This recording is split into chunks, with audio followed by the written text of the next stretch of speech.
আমাদের যে রাষ্ট্রায়ত্ত ব্যাংকগুলো সোনালী, রূপালী, জনতা, অগ্রণী ব্যাংক, বেসিক ব্যাংক, এই সবগুলো ব্যাংকের মোটামুটি গত 15 বছরে যে পরিমাণ ঋণ দেয়া হয়েছে তার অলমোস্ট 50 to 70% খেলাপি। একমাত্র জনতা ব্যাংকের ঋণেই 70% খেলাপি, এবং এই খেলাপি ঋণগুলো হয়েছে S Alam, Beximco, anion tax group, বিসমিল্লাহ গ্রুপ এদের মাধ্যমে।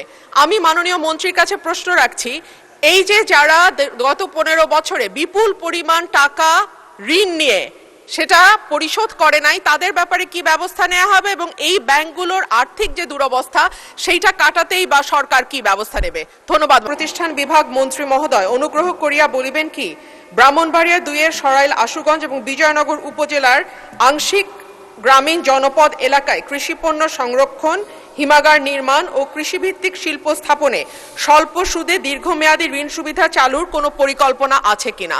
ধন্যবাদ মাননীয় স্পিকার। মাননীয় অর্থমন্ত্রী। ধন্যবাদ মাননীয় স্পিকার।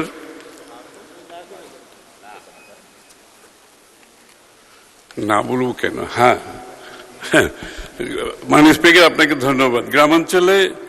দেশের গ্রামাঞ্চলে কর্মসংস্থান সৃষ্টি ও দারিদ্র্য বিমোচনের লক্ষ্যে কৃষিখাতের পণ্য প্রক্রিয়াজাতকরণ, শিল্প স্থাপন ও তৎসংক্রান্ত সহায়ক সেবা প্রদানকারী প্রতিষ্ঠানসমূহের জন্য বাংলাদেশ ব্যাংকের নিজস্ব অর্থায়নে 2000 কোটি টাকার কৃষি পণ্য প্রক্রিয়াজাতকরণ শিল্প স্থাপনে পুনঃ অর্থায়ন তহবিল চলমান রয়েছে। গ্লিটারের টুইন লেমন ও অ্যান্টিব্যাকটেরিয়াল ফর্মুলা বাসনকে চকচকে জীবাণুমুক্ত করে আমাদের দেয় গ্লিটার গ্যারান্টি।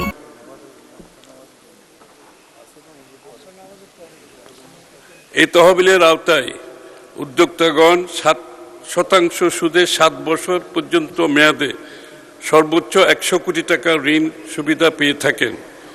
গ্রামীণ এলাকায় অবস্থিত উদ্যোগসমূহকে এই তহবিলের আওতায় পুনঃ অর্থায়ন প্রদানের ক্ষেত্রে অগ্রাধিকার প্রদান করা হচ্ছে।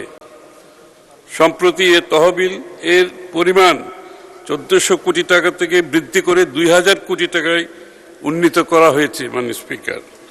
এছাড়া বাংলাদেশ ব্যাংক কর্তৃক 2008-6-2026 তারিখে দেশের খাদ্য নিরাপত্তা নিশ্চিতকরণে কৃষি উৎপাদন বৃদ্ধি এবং কর্মসংস্থান সৃষ্টির লক্ষ্যে কৃষি ও পল্লী খাতের জন্য 10,000 কোটি টাকার একটি পুনঃ অর্থায়ন স্কিম গঠন করা হয়েছে।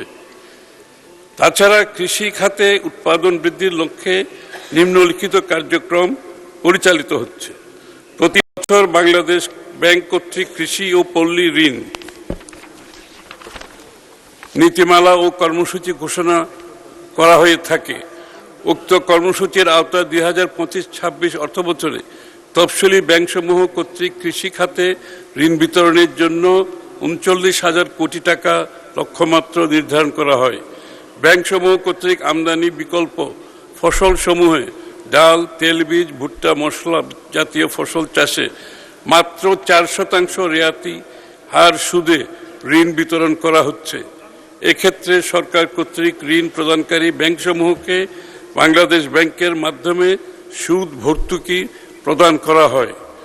বাংলাদেশ ব্যাংক এসিডি সার্কুলারের মাধ্যমে গম ও ভুট্টা উৎপাদন বৃদ্ধিকল্পে 1000 কোটি টাকার একটি বিশেষ পুনঃ অর্থায়ন স্কিম গঠন করা হয়েছে। উক্ত স্কিমের আওতায় কৃষক পর্যায়ে ঋণের সুদ হার 4%। এ সকল তহবিল সারা দেশের জন্য প্রযোজ্য বিধায় বর্তমানে পৃথকভাবে ব্রাহ্মণবাড়িয়া 2-এর সরাইল, আশুগঞ্জ এবং বিজয়নগর উপজেলার আংশিক উপজেলার গ্রামীণ জনপদ এলাকার কৃষিপণ্য সংরক্ষণ, হিমাগার নির্মাণ ও কৃষিভিত্তিক শিল্প স্থাপনে স্বল্প সুদে দীর্ঘমেয়াদী ঋণ সুবিধা আলাদা করে করার প্রয়োজন নাই মাননীয় স্পিকার। আপনাকে ধন্যবাদ। মাননীয় সদস্য রুমিন ফারহানা একটি সম্পূরক প্রশ্ন করতে পারেন। মাননীয় স্পিকার, আপনাকে ধন্যবাদ। মাননীয় স্পিকার, আমাদের যে রাষ্ট্রায়ত্ত ব্যাংকগুলো সোনালী, রূপালী, জনতা, অগ্রণী ব্যাংক, বেসিক ব্যাংক, এই সবগুলো ব্যাংকের মোটামুটি গত 15 বছরে যে পরিমাণ ঋণ দেয়া হয়েছে তার অলমোস্ট 50 to 70% খেলাপি। একমাত্র জনতা ব্যাংকের ঋণেই 70% খেলাপি, এবং এই খেলাপি ঋণগুলো হয়েছে S Alam, Beximco, anion tax group, বিসমিল্লাহ গ্রুপ এদের মাধ্যমে।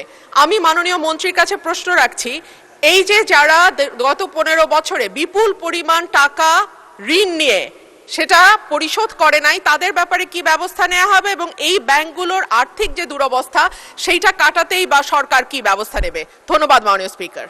মাননীয় মন্ত্রী। মাননীয় স্পিকার, এটা একটু ভিন্ন প্রশ্ন, যদিও বা প্রথম এই প্রশ্নের সাথে এটার কোনো মিল নাই, তবু আমি উত্তর দিচ্ছি।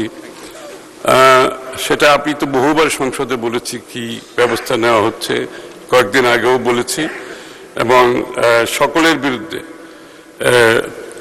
ব্যবস্থা ইতিমধ্যে অনেকগুলো মামলা হয়েছে, তদন্ত চলছে, এবং অনেকের প্রপার্টি ইতিমধ্যে ক্রয় করার প্রক্রিয়া চলছে।